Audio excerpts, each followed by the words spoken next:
ছয় নবজাতক মৃত্যুর ঘটনা তদন্তে ৮ দিন হাসপাতালে গেছে ৩ ম্যাজিস্ট্রেট।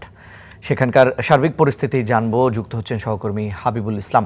হাবিব, আজকের পরিস্থিতি কেমন দেখছেন? ৩ জন নির্বাহী ম্যাজিস্ট্রেট গিয়েছে। গতকাল আমরা দেখেছি যে ৮ দিন হাসপাতালের পরিচ্ছন্নতা কর্মী যারা আছে তারা গণমাধ্যম কর্মীদের উপরে কিন্তু হামলা চালিয়েছে। এখন কি পরিস্থিতি?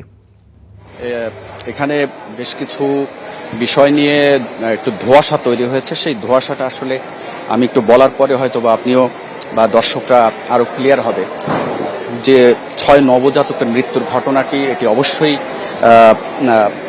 এটি অনাকাঙ্ক্ষিত, এবং এই ঘটনা নিয়ে হাসপাতাল কর্তৃপক্ষের সাথে আমি আজকে বেশ অনেকক্ষণ সময় ধরে হাসপাতালের যিনি পরিচালক রয়েছেন, ডিরেক্টর রয়েছেন, তার সাথে আমার কথা হয়েছে। ডক্টর নাহিদা, তিনি আমাকে যে বিষয়টি বলেছেন, আমি তার কাছে জানতে চেয়েছিলাম যে আপনারা এখন পর্যন্ত কি তথ্য পেয়েছেন। তিনি আমাকে জানিয়েছেন যে আসলে এই যে মৃত্যুর ঘটনাটি এটি আসলে একেবারে অনাকাঙ্ক্ষিত এবং তাদের ধারণার বাইরে। কারণটি হলো, তিনি বলছেন যে ওয়ার্ডটিতে ৬ নবজাতকের মৃত্যু হয়েছে সেই ওয়ার্ডটি আসলে নতুন নয়।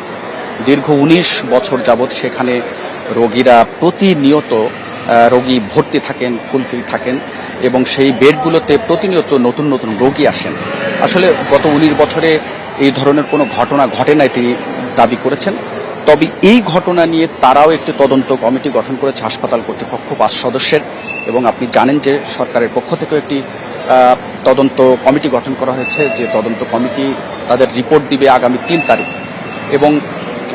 এবং আপনাকে বলে রাখি যে হাসপাতাল কর্তৃপক্ষের যে তদন্ত রিপোর্ট, তার কিছু কথা তিনি আমাকে জানিয়েছেন যে এই হাসপাতালে প্রতিনিয়ত অন্তত ৪০০-র অধিক রোগী তারা আউটডোর এবং ইনডোর মিলিয়ে তারা সেবা দিয়ে থাকেন।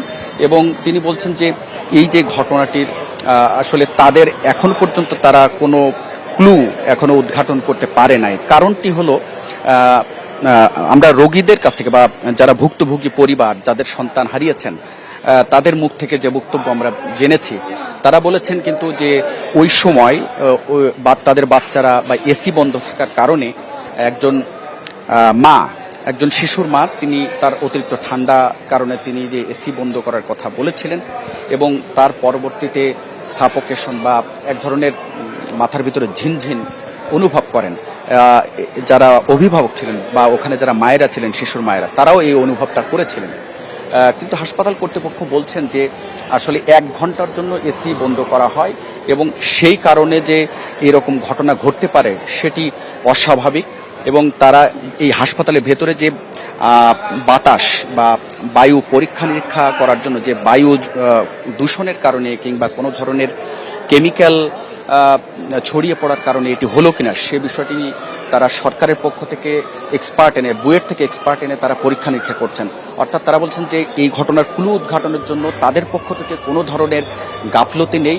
এবং গতকালকে যে সাংবাদিকদের উপরে যে অনাকাঙ্ক্ষিত ঘটনা, সেটি নিঃসন্দেহে কারোরই কাম্য ছিল না। তবে একটি বিষয় আমরা স্পষ্ট হয়েছি যে গতকাল স্বাস্থ্যমন্ত্রীর সাথে একজন গণমাধ্যম কর্মী ভিতরে ঢুকে গিয়ে তিনি লাইভ করার পর অন্যান্য গণমাধ্যম কর্মীরা এই হাসপাতালের ভেতরে ঢুকে যাওয়ার চেষ্টা করেন। তখনই মূলত হাসপাতাল কর্তৃপক্ষ তাদেরকে প্রথমে তাদের দাবি যে তারা রিকোয়েস্ট করেছেন যে হাসপাতালে অনেক রোগী রয়েছে, তারা প্যানিক হচ্ছেন, সুতরাং আপনারা ভেতরে না যাওয়াটাই উত্তম। কিন্তু আসলে সাংবাদিকদের সাথে সে সময় কথা কাটাকাটির জেরে অনাকাঙ্ক্ষিত ঘটনার সৃষ্টি হয়। তো তারপরেও হাসপাতাল কর্তৃপক্ষ বলছেন এই ঘটনার সাথে যদি হাসপাতালের দায় থেকে থাকে, হাসপাতালের যদি কোনো ধরনের ভুল ভ্রান্তি থেকে থাকে, তাহলে তারা ব্যবস্থা নেবেন। তো এই ছিল আপাতত। ৩ ম্যাজিস্ট্রেট ভিতরে কাজ করছেন, তারা বের হলে ব্রিফ করবেন, তখনই আমরা আরও বিস্তারিত আপনার মাধ্যমে দর্শকদেরকে জানাতে পারবো। এই ছিল আমার কাছে সবশেষ। হাবিব, আপনাকে ধন্যবাদ। দর্শক, আমরা জানছিলাম ৮ দিন হাসপাতালে যে ৬ শিশুর মৃত্যু হয়েছে এসি বন্ধ করার কারণে বা বেকারির যে অস্বাস্থ্যকর পরিবেশ, এইখান থেকে কোনো নির্গত কোনো দূষণ আসলে সেখানে যাবার পরে হয়েছে কিনা তা তদন্ত চলছে। হাসপাতাল কর্তৃপক্ষ ৫ সদস্যের তদন্ত কমিটি গঠন করেছে, সরকারও ৩ সদস্যের তদন্ত কমিটি গঠন করেছে। ৩ তারিখ কিন্তু এই প্রতিবেদন জমা দেওয়া হবে বলে গতকাল স্বাস্থ্যমন্ত্রী জানিয়েছেন।